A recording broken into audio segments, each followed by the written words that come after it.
If you've been to a grocery store lately, you've probably noticed that all of America's food is ominously stamped with the day that food will die. I'm talking, of course, about expiration dates. Oh, yes. I actually learned about this recently. Expiration dates are like very fake and they usually are state to state dependent. Best before dates are like mostly a scam. Like for example, milk. In one state, milk that is produced in sorry. Let me start over. Let's say milk is being produced at a milk farm in Ohio or something. And Ohio ships this milk out to like 10 different states. The best buy date will be different in every state based on the local regulation. That's it. So one state, the expiration date will be in a week. Another state, it won't be for another 2-3 weeks. What manufacturers should put on these labels is, what is it called? Like packaged on dates. My half and half went bad 2 months early, almost ruined my coffee. Luckily, I'm pretty sure that like there are a lot of products that are fine because dairy is so ultra pasteurized. You can eat it even if it smells sour. Obviously, you shouldn't, but you're not gonna like die or get sick or anything from it. If you leave your milk out, on the other hand, you should be concerned about that. So yeah, I remember learning about that recently. Yeah, you maybe get a little pooters. But I feel like that's just milk. Yeah, yogurt is the same way. Like yogurt again, ultra pasteurized. It's basically safe to eat always, even past the expiration date, the best buy date or whatever. Obviously if you leave your yogurt out, it's going to spoil. But as long as it's in the fridge, as long as it has been in the fridge the entire time, it's actually safe to eat usually. And so, yeah. I have the same headphones. Do you like them? Honestly, they've just gotten really worn out. I've had them for like 3 years and the cushion came out, which kind of sucks. So I'm kind of looking into getting a new one. But I want one of the ones that has like a detachable aux cord. So, yeah. Okay, moving on. You're also the premise of a 2011 movie with Justin Timberlake called In Time. Your time was stamped on your arm, and when your time was up, you expired. And if you're from Gen Z and you didn't realize Justin Timberlake was also an actor, he wasn't. But he didn't let that stop him from being in a ton of movies. When it comes to food, expiration dates might say. True, man was not a good actor, but he was getting those. I think the early 2000s was like the time where singers just got movie roles for some reason. Like Rihanna was getting movie roles, you know? There were a lot of pop singers as well that were just getting movie roles. It was kind of all in like one wheelhouse where you had to be like a singer, an actor, all of it, all together. J-Lo. But J-Lo actually is a good actor. Best Buy or used by or even the magnificent for wholesome great taste served before date stamped below. But all of these expiration date labels have one very important thing in common. They're fake. They have nothing to do with whether the food is actually expired. Like a good metric for bread is always good until it starts molding. Once you see like your loaf of bread has a little bit of mold on it, you should throw the whole thing out because bread is very porous and the mold is all over it. That's it. That's the best. Or like smell. Smell is like the other really big one. And you don't have to take it from me. It's food scientists say this.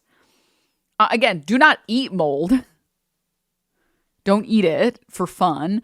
But technically, if you eat like very small amounts, you're fine, which is why, like, has anyone ever had that moment where you ate something and then you went to reach for another one and you noticed it was moldy? Like, you went to eat a piece of bread with something and then you went to grab another one. You're like, this one is moldy. Uh-oh. Which means the one I ate is moldy. Uh-oh. Oops. Really, really small amounts of mold are not going to kill you. You're fine. I mean, we fucking constantly are consuming stuff that isn't good for us and we're fine. Like alcohol or like red meats. Like those are not good for you. Like processed red meats are not good for you. Unfortunately, hot dogs are not good for you. So yeah. Oh, black mold. Black mold is really bad though. Black mold is like no joke. That's right. These so-called expiration dates on your food are not and have never been about whether your food is safe to eat. And this is not just my Andy Rooney get off my lawn opinion, it is the official position of the safety-loving dorks at both the FDA and the USDA. The date you see on packaging is usually just some guy's best guess at when you're going to have the optimal taste experience, but the mere presence of a date on food packaging leads to 84% of consumers and 100% of grocery stores. Yeah. I mean, I'm scared of like eating stuff that is bad for me. Oh, to be clear, the one type of food you don't fuck around with is like meats. But I'm like scared of eating stuff that has gone bad.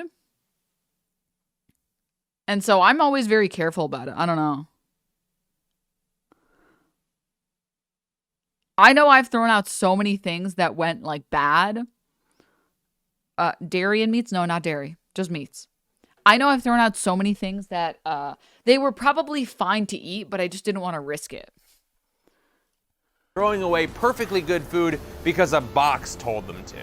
And while listening to a charismatic box can sometimes be a perfectly fine choice, in this case, misleading expiration dates are a major contributing factor in the United States wasting 40% of our total food supply. Yeah, Yep. 40. With a D. Of all the food that gets grown or imported in the United States, we don't eat almost 40% of it. And the vast majority of that gets trucked to a landfill where it piles up, ferments, and turns into methane. And not to get too climate changey on you, but methane has a bad habit of f***ing off into the atmosphere where it lives the rest of its life as a greenhouse gas that traps heat 80 times more than carbon dioxide. And if that doesn't do anything for you, here's a stat. 2% of the US GDP goes to grow food that does not get eaten. Yeah, we're wasting the entire GDP of a country that goes here. Every year, the United States is growing and then wasting an entire Norway in food, or an ironic 3 Hungaries. Sorry, and to be clear, it's not... No. Stop. Just expiration dates. Food waste is happening all over the place. The EPA is sufficiently freaked out by the emissions and toxic byproducts caused by food waste that they are watching the problem like an eagle. And organizations like ReFed are cranking out charts and graphs that are exactly my style. Exhausting. God damn, green on green on green. Wow, I guess fuck you if you don't have perfect color vision. And the labels are way off to the side. At least make it 3D, people. Drop shadow is free. Let me just, okay, and there we go. And there we go. Perfect. Now, obviously, I cannot see this chart, but I am editing this video, so you'll be able to see that food waste is happening on every level of the food system. We lose 8 million tons of food per year because people get afraid of expiration date labels, but we also lose millions of tons to things like harvesting issues, mistakes and malfunctions, and food being considered too ugly. Food waste is a massively complicated... I remember when I found out about the fact that we throw out food that looks too ugly, and I wanted to give myself depression. problem. But the easiest and fastest thing to solve is people misinterpreting the labeling on their food. Plus, Can you imagine being a literal carrot and then you have beauty standards thrown at you? One that you can actually have a measurable impact on. Also, I did a ton of research on food waste, and I gotta tell you, expiration dates were absolutely the funniest part, so that's why.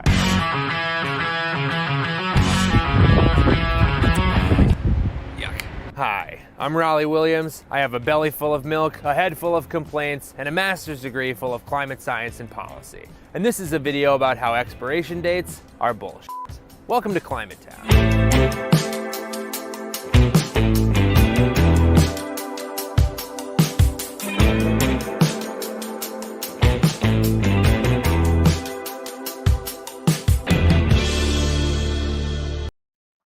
But we don't throw out carrots that aren't pretty. That's not how it works at all.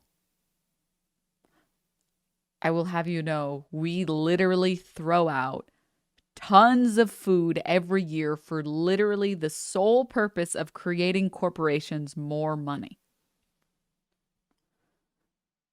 Okay? We literally do.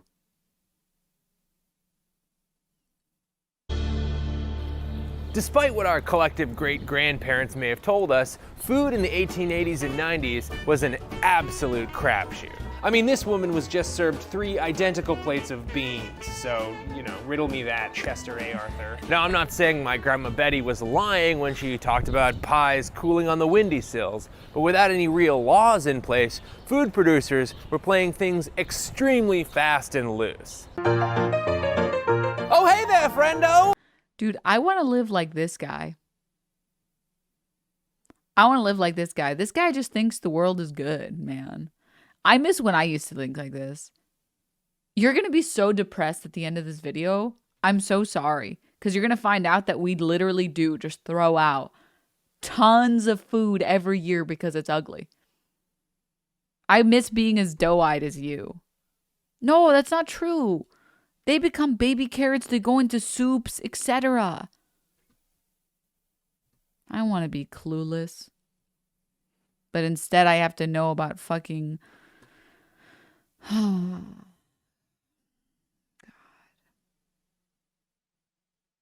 The reality of food waste. They go to baby carrot heaven, yeah. Your cheese isn't orange enough for you, hey? Why not sprinkle in a little healthy lead to give it a nice glow? Chocolate not shiny enough for your kids on their work break? Well, just gussy it up with a schmertz of arsenic. I do it every day. During the Civil War, they used formaldehyde to stop dead soldiers from turning into extras from The Walking Dead. This naturally led to a whole bunch of milkmen from the 1900s deciding to keep their milk from spoiling by adding a splash of the good stuff. And if the newspapers are to be believed, a tall glass of formaldehyde milk can really ruin a box social. Actually, you know what? There's a really good video. I think we watched it. Basically about all of like the terrible things that just fucking killed people in the Victorian era or like quickly after, just because every single company was just throwing garbage into the food. Those people are so horned up. To be clear, we're still doing it today, but we were doing it egregiously. It was like straight up like half of your bread was not bread. Half of your bread was some Mayor cat. Why do you want to sit on the keyboard? Oh, right. This fucker. All right, where were we? This woman eating her beans. Ah, yes, people dying of milk. There we go. Those people are so horned up, I don't think anything can stop them. Enter Dr. Harvey Wiley, the U.S. Department of Agriculture's chief chemist, who is consistently finding that when people ate things like arsenic and lead and formaldehyde, they died. Got sick. Man, science was way easier to do back in the past. Actually, Harvey Wiley's story is crazy. He got together a group of young men who became known as the Poison Squad on account of how they all agreed to eat poison to see how poison affected them. All kinds of poison. We're talking borax, formaldehyde, acids, the works. Dr. Wiley's findings got national attention, and people were calling for food. Can you imagine being part of the Poison Squad and your job is to show up and eat like a bowl of lead? Safety regulations, if for no other reason than to stop these dudes from poisoning themselves. That wasn't really gonna work for the food industry because, you know, they didn't want to be regulated in any way. There were some outliers. Henry Heinz wanted regulations because he was worried that people might buy a bottle of ketchup only to find that it was packed to the gills with rat poison. Chicago style. However, the majority of the food industry lobbied their asses off and attempted to bribe or bully Congress into backing down. But credit where credit is due, Grandma Betty's generation didn't want to French kiss corporations quite as hard as we do today, so they passed the first food safety law in 1906. The name of that law? The Wiley Act.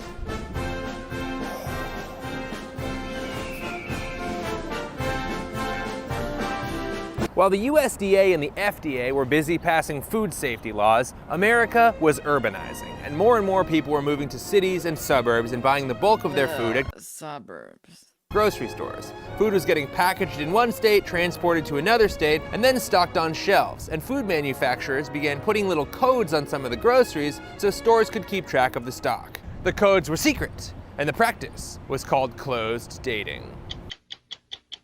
But like everyone who comes across a secret code, customers wanted to know what it said. Like this. It's a secret code.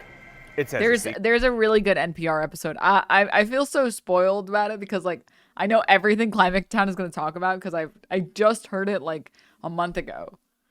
Secret, but I'll never tell. And I'm not saying customers are being unreasonable. You're paying $1 for apples, whether they've been on the shelf for an hour or a week. You'd rather get the newest ones. I get it.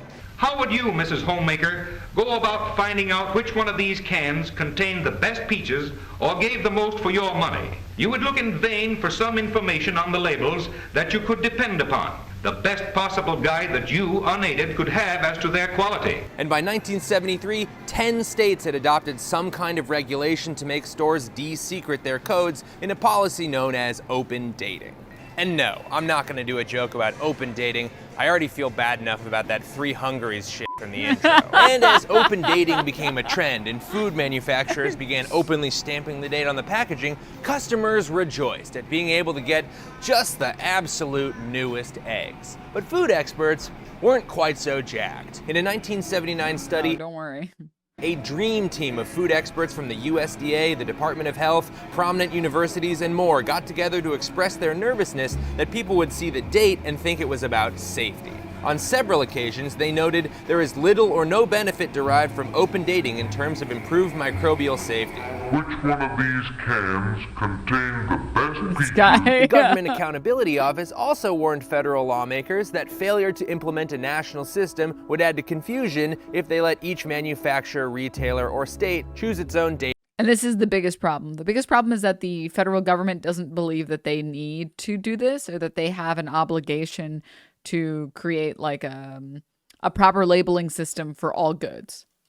System. So they tried to come up with a countrywide policy. Unfortunately, it's really fucking difficult to get all the representatives to agree on a labeling system that accurately conveys the concept of peak freshness for like all food. Couple that with the food industry viciously lobbying because, and I think I have this one right, they didn't want to be regulated in any way, and there was a failure to come up with a... Wait, you mean to tell me companies and corporations and industries don't like to be regulated? I would have never guessed that. Hi, Boink. policy. No way! From the 1970s onward, a sea of contradictory and nonsensical labeling rules bubbled up from every state. And over the course of just a few decades, a thing that started out as a bunch of 1970s era shoppers wanting the freshest bread became the expiration date nightmare we're currently living in. And that is the origin of 16 billion pounds of food being expired into the trash every year, because a bunch of shoppers named Shirley and Louis and Nancy wanted to know which box of crackers was newest. It's that stupid. It's actually even more stupid, because manufacturers determine when a product expires, or is best by, or has maximum freshness in two ways. The first way is they get a bunch of people in a room and they have them eat food of various ages and rate it out of 10. Once the average rating drops below a 7, that's the expiration date. It's not dangerous. That's right. That's right. Your expiration dates? It's just some lady in a room that's like, yeah, this is okay. Yeah, this is not that good. It's literally vibes, okay? It's straight up vibes. There are only like 2 or 3 things that you should care about, which is like meat, like seafood, but you can do that based on what is it called? Like government, like website information. Like if you go out to the store and you buy ground beef, just go to the FDA website. I think ground beef stays good in the fridge for 3 days. Or is it 2 or 3 days? I think it's 3 days. Or you freeze it. Like that is a better metric than everything else.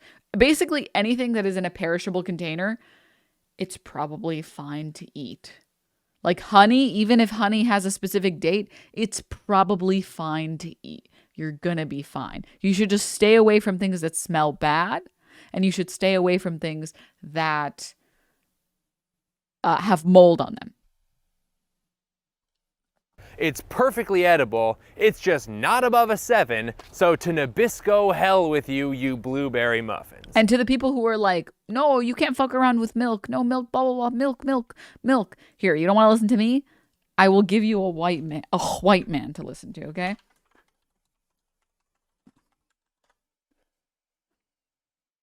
Here's the condensed version. People's free time. And wait.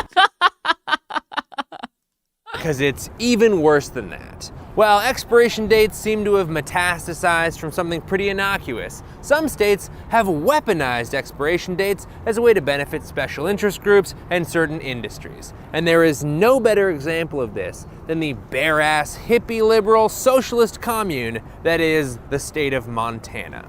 This is Montana. The stock footage website I pay for has some beautiful clips of the Big Sky State. I have some cousins who live out there. I've visited a couple times. It's beautiful. And now we're back to New York. In Montana, it is illegal to sell milk that is more than 12 days old.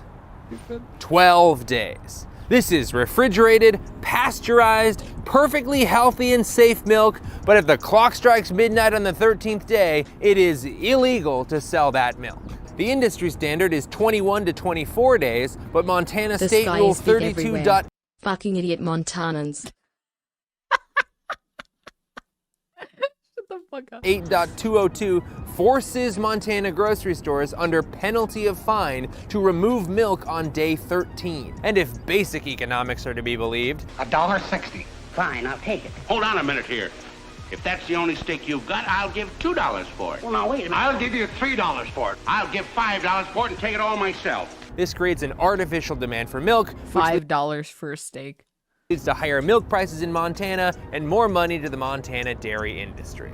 State lawmakers have tried to change this law from time to time because grocery stores are constantly dumping milk down the drain, and you only really need to see a few clips of people being forced to waste their own money before you realize what a horrible law it is. But every time it comes up for debate, the Montana dairy industry lobbies against it, and the law magically stays on the books.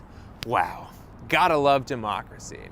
Milk producers from other states steer clear of Montana because by the time their milk gets pasteurized and shipped over to Bozeman, it's only got a few days on the shelves before it's no longer allowed to be sold. And for the record, I am all for subsidies for locally sourced foods. But when the subsidy is to get grocery stores to throw their perfectly edible food away, well, I mean, that just doesn't seem to be in line with the kind of free market economics traditionally espoused by the politicians of the great state of Montana. More taxes and regulations put Montana families out of work. The federal government is too big and too powerful. I'm Matt Rosendale, and this is how I'd look from a government drone.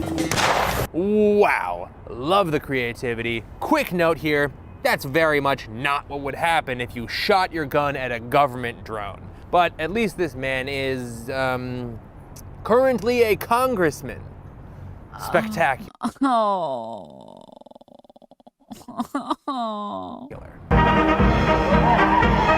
Transition? This must be that woke ideology they're telling us about. Look at this subliminal messaging. Telling us to transition. I'm on to you, woke liberal. A lot of you are probably guessing that it's illegal to donate expired food, or at the very least you're liable to get sued if something goes wrong. I mean, that certainly seems to be a major concern of grocery stores across the country. It goes straight in the garbage. Yeah. So Can't do it because you get too many lawsuits. there's too many lawsuits? Have you guys been sued before? I don't know, to tell you the truth. It's Oh, not my okay. thing, but it's a health and safety issue. If it's close data, if it's like within 2 days, out the door goes. So the- Vegetables, same thing. Sell by date itself, we pour down the drain. We cannot donate it to the See, like, this shit is false. food bank, so we don't want anybody getting sick, supposedly. Except, here's the thing, you are completely covered by a pretty ironclad federal law called the Bill Emerson Good Samaritan Food. Oh, the very fucking pre-watched! Yeah! Yeah! I feel like that one Charlie clip where he's like, whoa. And dude, this was live. This was literally, I think it just stopped premiering now. So I couldn't even have pre-watched it. So you guys know that I was being legit with you all. I just really care about food in our country. I think it's mostly just that I'm like I just really like eating food. So I learned a lot about food because I love food. So food is probably one of my biggest pleasures. Okay? It is. I have to be honest. I'm going to be real. I fucking love food. I love when it tastes good. But anyways, yeah. Donation Act, or Begsvida for short. Begsvida. It's a law that specifically protects people donating food in good faith, but apparently it's the nation's best kept secret. It is so important and so unknown that the 2018 Farm Bill explicitly asked the USDA to hire an employee who is personally responsible for making as many people aware of the Emerson Act as possible. And here we are 5 years in, and we're still losing 43 million pounds of food per day to people in grocery stores who are concerned about expiration dates. And not to put too fine a point on it, but there is no evidence of anyone in the United States ever being sued for a claim of sickness or death from donated food. Ever. It is so deeply not a thing. That's crazy. That the Emerson Act has never once been used in a recorded case in the Westlaw database. So by all means, donate the food. What are you talking about? You must be crazy. I'd never thought of it that way. But here's like literally, you will only get in trouble donating food if you knew the food was bad and you donated it anyways. Like you saw the food label and the expiration date is like a month ago and it was sitting outside, not refrigerated, and you're like, this food is definitely bad, but I don't care. That's it. That's the only way that you would get sued. And you still need someone to sue you. And hey, surprise, people who go to food banks don't have the money to sue you, usually, or the time. Which is why if someone who goes to a food bank and they get bread and it's a little moldy, they're just going to throw it out. And you still have to prove intent, you know? You still have to prove that you knew that it was bad when you donated it and you had some like malicious intent or whatever. It's the standard is so high because we want to get people to donate the food. It's like the big problem is it's two major problems. A, corporations don't want people to realize that they're artificially inflating prices for no reason. And B, corporations don't want to have to deal with like the $5 or $20 it would take to hire someone to donate that food. Also, yeah, plus people that work at food banks actually care about poor people and consequently would never give them moldy food. Oh yeah, I worked at a food bank for like a year. Like when I was like 17 or something. And yeah, anything that was like remotely bad, we threw it away immediately. The only things that we didn't throw away were things that were like perishable goods, like things in cans, basically. Everything else, we'd always double checked it. Like the night before we had to, give out food. It's just. Here's the thing. Most food waste Wait, it literally costs nothing to donate. We already process it. The food bank comes to us. It's a fucking joke, dude. Backroom deals or corrupt politicians trying to steal your milk money. The catastrophic waste in the food system is largely a problem we've kind of sleepwalked our way into. Even if every grocery store and member of the extended Kettle family knew all about the Emerson Act and wanted to donate their perfectly good but technically expired food, we would still have an enormous problem.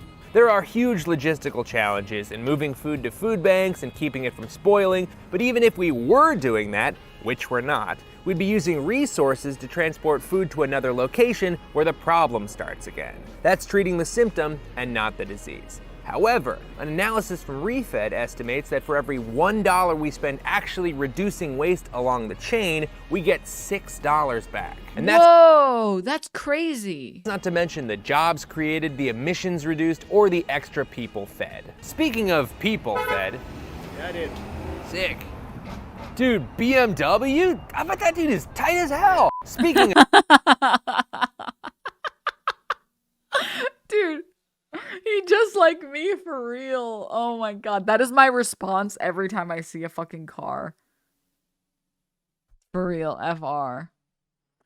Oh, Jesus. I worked at a Sam's Club for 11 years. Some of it some of it in produce. We had 2 huge dumpers. Yeah, I got 2 big dumpers myself in the back where we would fill those dumpsters up to 2 times a week with fresh produce. By the way, the dumpsters are locked after we empty the trash cans. Today's a dyslexic day, okay? I've eaten 25-year-old canned food once. It was completely fine. Yeah, it's fine. Can you change the quality? Oh no! Look at what you did. I tried to change the quality for you and now I skipped ahead. Are you happy? Are you? I'm just kidding. Why did I switch it to a resolution that you guys can't even see because the stream is in 1080p? I guess I'll enjoy it more. Where the fuck was I? We weren't that far. We were pretty close. Okay. Here we are. All right. And we throw out about 130 billion meals worth of food a year, which means we waste enough food to give every food insecure person 7 meals a day. And if that's not a real kick in the balls to your system of ethics, which one are you using? Because that sounds awesome. That sounds like an awesome one.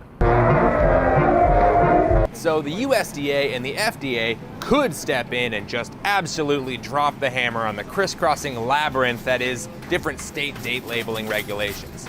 They're just kind of not doing that. And look, I don't blame them. It's not as easy as saying no date labels on any packaging. Knowing when something was manufactured is actually important information to customers, and food producers and grocery stores want to protect their reputation by providing. And it just, for me, I would be happy if your computer can handle 22K. Yeah, I think so. I think is this technically 4K? I don't know. What was I saying? Yeah, I think it's useful for things like milk or things like meat or eggs or cheese or whatever. Like, I want to know when the item was produced. I want to know when it left the factory. I don't really give a fuck about when someone else thought it was Best Buy. Providing customers with accurate freshness information. The core problem with date labeling is that no matter what you display on the packaging, there's a perception that food becomes dangerous after a specified time. One solution may be as simple as all of us just encouraging each other to remember that date labels are not about getting poisoned. Food safety is incredibly important, but the date label is just trying to help you determine which one of these cans contain the best peaches. So maybe just having a single label that tells you when the food was packaged would work. Or maybe a Best Buy label could do the job, but there's actually been some excellent thinking on different date labeling techniques, and we've linked to the good ones in the bio. And if you're interested in reducing food waste, there are actually quite a few options, including starting very small. There are a lot of problems that require rigorous political and social campaigns to even make a dent. But one thing you can personally do right now to make deep cuts in your own food waste is renew your vow to humanity's greatest weapon. I'm talking, of course, about your nose. You are the direct result of hundreds of your ancestors successfully using their noses to smell if food is bad or not. The people with bad noses, they're not around because they died. Use your nose. Smell the food. If it smells bad, don't eat it. If it smells fine, it's probably fine. Obviously, there are some foods you need to be more careful with, like the foods doctors warn pregnant women to avoid. Processed meats, various fish, unpasteurized cheeses, unpasteurized juices, raw or runny eggs. Or foods that you eat cold. AKA foods that haven't been processed. If it's been pasteurized, it's probably safe. It's safe.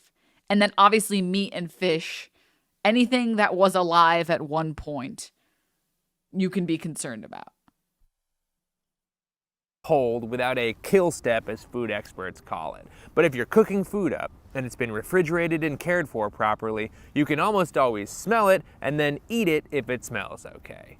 We can also be smarter about and same thing with mold, like I was saying earlier. If you can see the mold on some bread, you got to throw the whole loaf out. Buying food. Put fresh fruits and veggies in the front of the fridge instead of exiling them to the back of the drawer. You can also have a whole shelf in your fridge that is the Eat This Food First shelf. There's actually an incredible book by Dana Gunders we talked to while making this episode called Waste-Free Kitchen that pretty much goes through everything you're likely to eat and how to reduce food waste from it. It's not an ad, it's just a really good book. So consider getting it if you feel like it. reducing food waste on a larger scale requires one major thought. Food waste is not trash. I mean, think about it. We spend all this time and money concentrating energy and nutrients into food. It's more like a battery than it is an old hubcap. Now, the best way for you to reduce food waste is to buy less food and eat all the food you buy. But when you inevitably have waste left over, it's still an energy source outside of a landfill and a really dangerous methane producer inside a landfill. Keeping that energy concentrated is much more efficient than starting over from scratch, and some countries have made this shift by just banning food from going in the trash. In 1996, South Korea recycled barely 2.6% of their food waste, but after a 2013 composting policy, they are recycling nearly 100% of it. And it's not just other countries. A handful of states have also banned food waste from the landfill, including a law Vermont passed in 2012 that went into full effect in 2020. Policies like these only really grow with enthusiastic public support, which is another thing you can be a part of if you feel like. If you have a composting program in your neighborhood or you have your own home garden, you can use the energy locked in your food to make more food. If there is no program in your— That part is crazy, by the way, that like you can use shitty old food to make more food is crazy.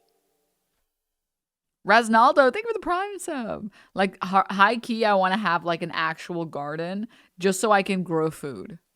Composting is so cool. It definitely sounds like a cheat code for sure. Area and you want there to be one, you can tell your local government to start one up. We got links in the description to help you do that. We've also linked a whole bunch of groups that are doing an excellent job on this problem, both on the national level or in a local level, and you can check out those links, but honestly, a few minutes on drgoogle.com will really help you put your money where your mouth is. Or your time where your eyes are, or ears. As the food system starts to bump into the realities of a finite world, turning the one-way trip food currently takes into a loop is going to become incredibly important. And the groups and companies that are making that loop a reality are going to start cropping up all over the place.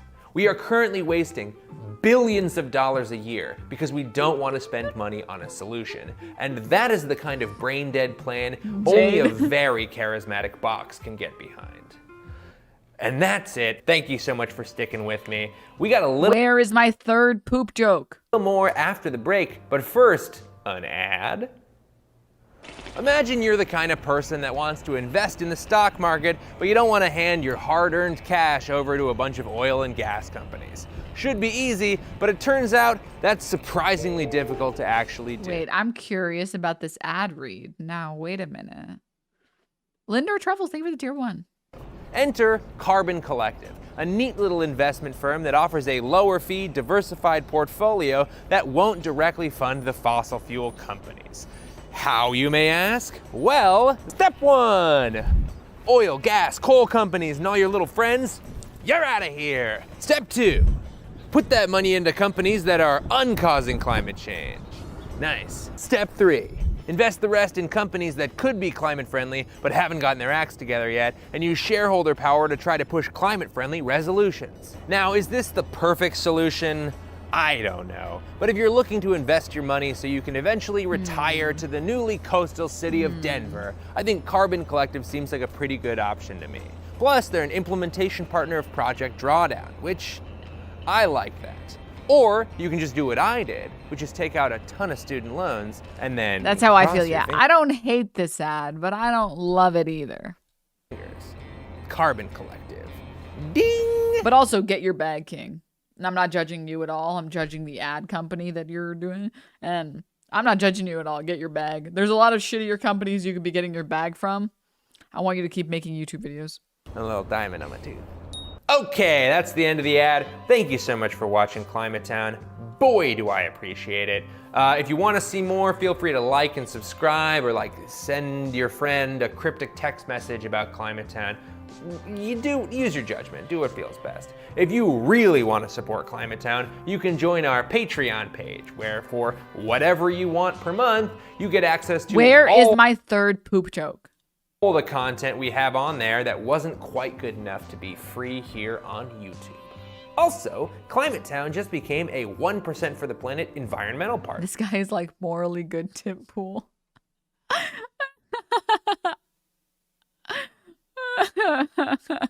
It's a secret third one. Yeah. Okay, I'm sorry. I have to point something out. Listen, dude, I'm gonna have a serious moment. I'm sorry. I tried to think of a joke and I couldn't think of a joke. I'm just waiting until Hassan's puppy stream starts. Don't type this in my chat. Don't type this in my chat. Don't do that.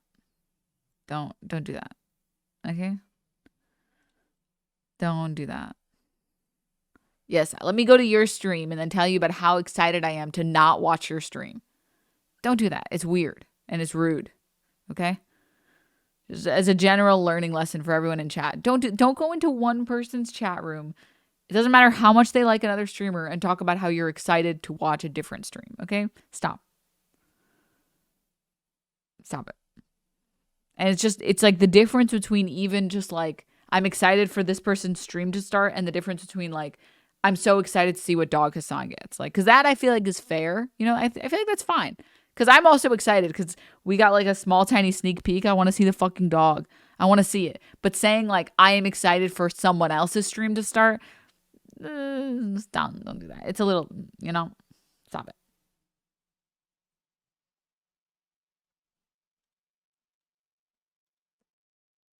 I don't know why people are continuing to do it. Okay? Very strange. Very strange. All right. All right. You could have said, are you excited for Hassan's puppy? Yeah, exactly. Exactly. 9 months in pants. Also, I love that this little command survived long enough to become relevant again. Hassan. This one. It's like turning up to someone's house party and then saying, I'm only here because I'm waiting for someone else's party. Yeah, exactly. You know what I mean? Okay, thank you. Just if you wouldn't like it happening to you, don't do it, okay? I have to see this third poop joke. So if your company is a 1% for the planet member and you want to support Climate Town, feel free to send us a message, and as God is my witness, I will personally respond. I cannot stress this enough. We've also got a fucking newsletter coming out, baby. All right, sign up for that. Link in the bio. Do people still do newsletters? I feel like I haven't signed up for a newsletter since like 2014. To be all the extra little tidbits and spices that we couldn't cram into this episode. And I know what you're thinking. You cut stuff for this? This is long as hell. We did cut stuff, okay? Don't be rude. Yes, we cut a lot of stuff, and some of that fun stuff is gonna be in the newsletter. Guaranteed fun, or your money back. And since it's free, don't get in my face about it. And finally, don't forget to write a third poop joke to pay off the setup from the beginning. Shit. No! Well, I'd never thought of it that way. I have not tried marijuana. I have never used it at any time.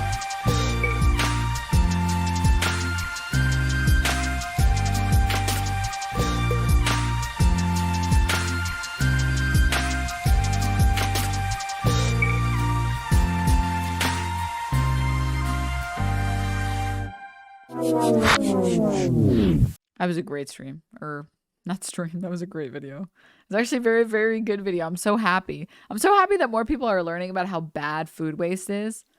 And about how bad the food waste, not like industry, but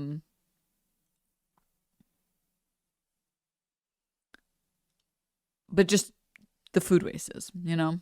Who uses the term newsletter anymore? I guess a lot of people do. I guess a lot of people need more food waste, actually. Need to destroy more food. Anywho.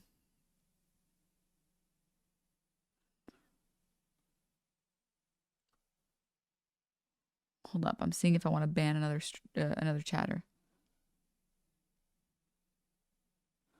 Ew, you're ugly. Banned. All right. I think practice is the word you want. Yes. I only have like 6 hours of sleep, and I'm kind of in pain today.